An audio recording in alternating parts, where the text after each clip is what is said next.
ხეზე. საგაზაფხულო პროგრამის ფარგლებში ხმის პროცესი ბაღდათის რაიონში უკვე დაიწყო. პროცესს დღეს სოფლის მეურნეობის მინისტრი დავით კირვალიძე და მთავარი პროკურორი ბაღდათის ყოფილი მაჟორიტარი დეპუტატი არჩილ კბილაშვილი აკვირდებოდნენ.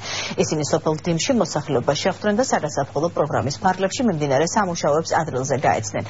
ადგილობრივები მინისტრსა და პროკურორს იმ პრობლემებზეც ესაუბრნენ, რაც წლების განმავლობაში რაიონში არსებობდა.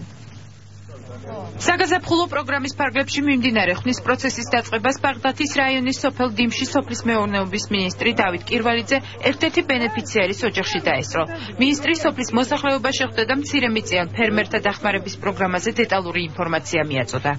ეს გახლავთ საგაზაფხულო პროგრამა, რომელიც აღმოსავლეთ საქართველოში, კერძოდ კი ქვემოყარჩში დაიწყო. დღეს იმერეთში ვიმყოფებით, ბარათების დარიგება იმერეთში პირველ ეტაპით დასრულებულია და როგორც ხედავთ, მექანიზაცია უკვე შემოსულია და დღეს ბაღდათის რაიონში პირველი ფართობები მოიხსნა უკვე.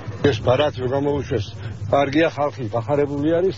რეალობა რა ხო ხედა გამოსულია თელეგრუპა ელოდება და ახლა საფა უნდა მოსავალიაღება თუ რა წელიწადი არ დახმ რევიზიის დახმ სალიაგის ძვირი იყო ტრაქტორის ძვირი იყო მისი მოვლა პატრონობა ძვირი იყო და ახლა მოbrunდა პატარა ხალხი სოფლის მეურნეობის მინისტრთან ერთად ბაღდათის მუნიციპალიტეტის ადგილობრივი თვითმმართველობის წარმომადგენლებსა და რაიონის მოსახლეობას საგაზაფხულო პროგრამის შესახებ ინფორმაცია გენერალურმა პროკურორმა და ბაღდათის ყოფილმა მაჟორიტარმა არჩილ კბილაშვილმა გააცნო და სოფლის მეურნეობის განვითარების კუთხით დაგეგმილ პროექტებზე ისაუბრა.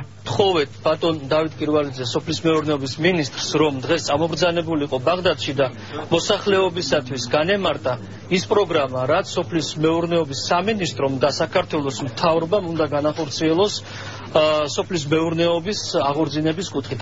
სოფლის მეურნეობის სამინისტროში განმარტავენ, რომ მცირემიწიან ფერმერთა დახმარების პროგრამით ისეთი მიწებიც იხსნება, რომლებიც წლების განმავლობაში დაუმუშავებელი რჩებოდა.